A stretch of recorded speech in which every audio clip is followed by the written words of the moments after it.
Now we are going to see one more problem in unit 2, one dimensional problem, how to find the reaction force for the given problem. The reaction force is equivalent to R is equal to the global stiffness matrix into global displacement matrix minus the F, that is applied force.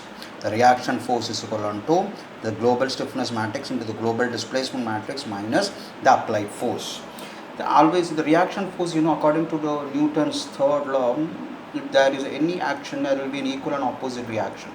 That is that equal and opposite to the applied force. The reaction force is nothing but the equal and opposite to the applied force. If both the forces are added, it must be zero. That indicates that system is in equilibrium.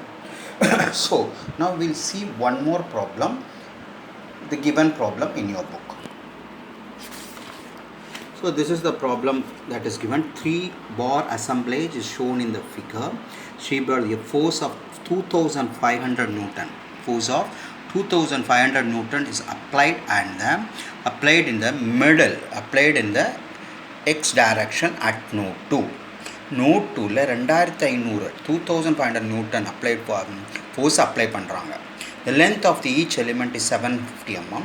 Take E is equivalent to 4 into 10 to the power of 5 Newton per millimeter square. 4 Newton per millimeter square, and area is equal to 600 mm square for elements 1 and 2. Take E is equal to 2 into 10 to the power of 5 Newton per millimeter square, and A is equal to 600 millimeters for the element 3, node 1 and 4 are fixed. This is the problem it is given here.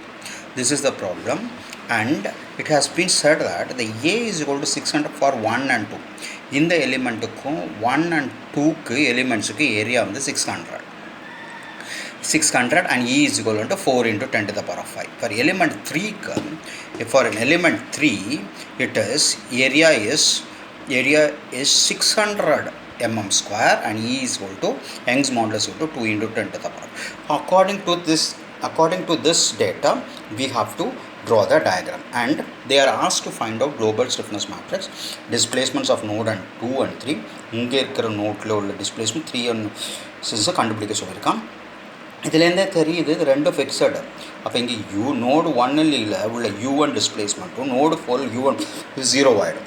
இது வந்து அதே மாதிரி செல்ஃப்னு இங்கே வந்து எதுவுமே கொடுக்கல. If it is not given in the problem, please take it as the self weight is neglected.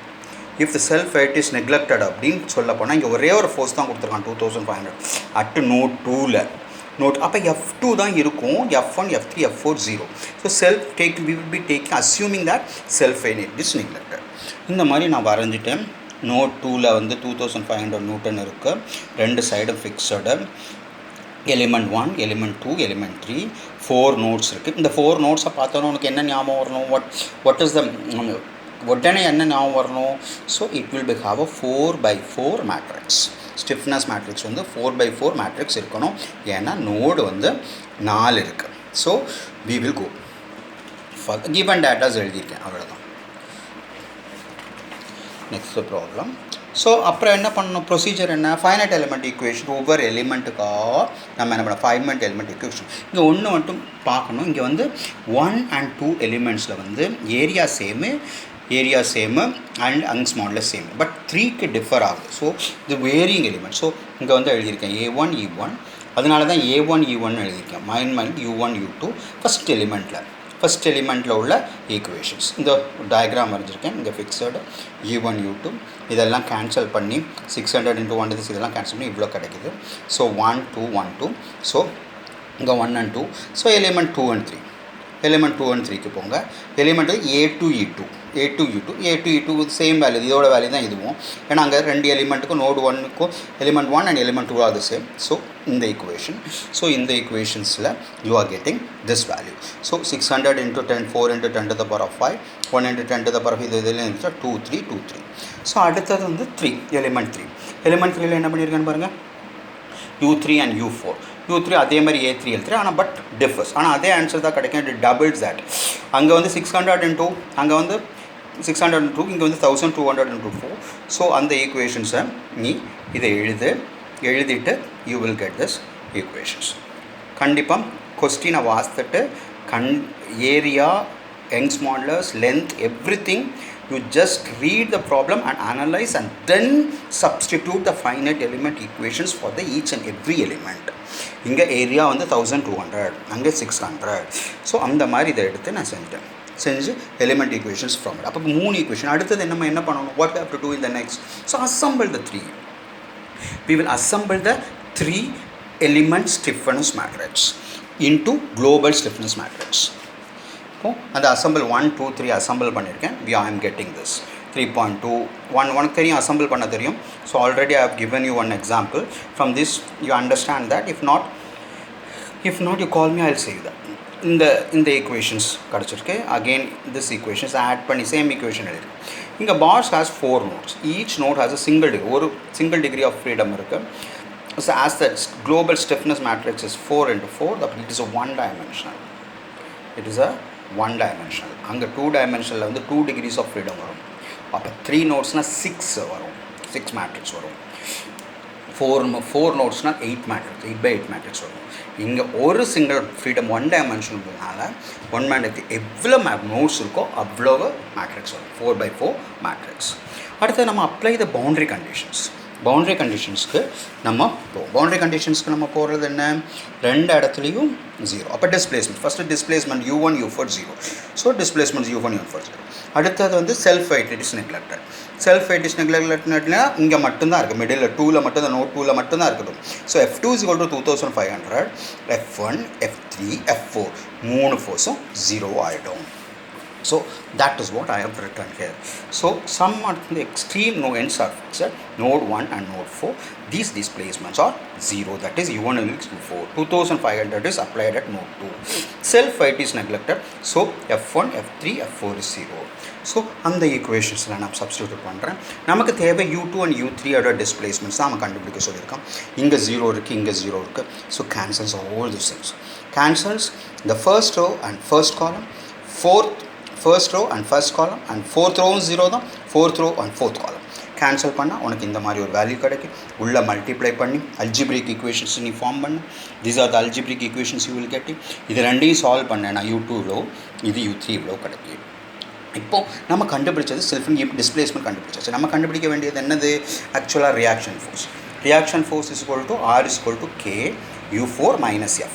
So அப்போ K தெரியும், யூவும் தெரியும், applied ஃபோர்ஸும் தெரியும். So we will apply this.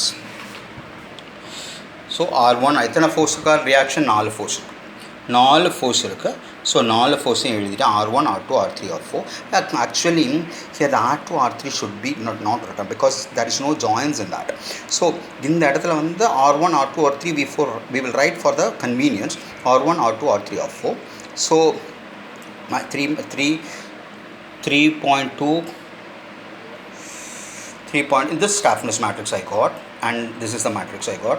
So எல்லா இதுலேயும் இருக்குது. ஸோ இந்த இடத்துல வந்து இங்கே 0 0 இருக்குது சார், இங்கே cancel. we are finding out the reaction forces, not the displacement. இப்போ இந்த இடத்துல ரெண்டுலேயும் 0 எடுத்தால் நீ கேன்சல் பண்ணிடலாம்.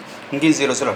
So this should be multiply. இங்கே இருந்து மல்டிப்ளை நம்ம பண்ணோம். அதை தான் நான் பண்ணியிருக்கேன். 0 into 3 point into 0, 3 point into 5.1 into இந்த இந்த 3.2 into 5.12 and 0 into this one and 0 into this one. அப்புறம் minus 3 point into 0, 6 point, இதெல்லாம் ஆட் பண்ணோம். அதான் எழுதியிருக்கேன்.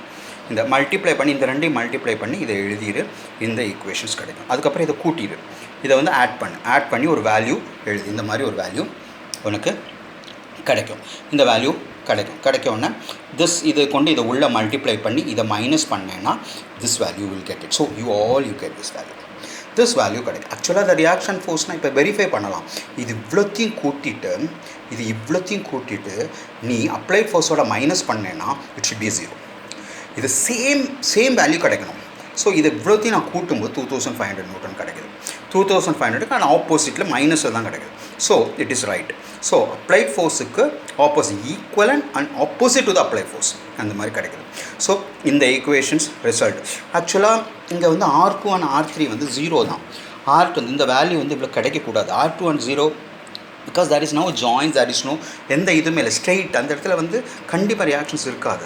ஸோ R2 R3 0 தான் கிடைக்கணும். கிடைக்கணும். ஆனால் சில errors, approximate errors, element divide பண்ணது குறைவாக இருக்கலாம். Suppose element divide, if you are dividing the element in more number of element, you will be getting R2 and R3 0. எவ்வளோ சின்ன வேல்யூஸ் கிடைக்கும் பாரு. இங்கே பார், இது 1683, 8 minus 8, இது 5225. This must be 0. It is approximations. Because of the approximations, we are getting the error. To avoid these approximations, we should discretize the element in more number of elements. So you will be getting the proper values.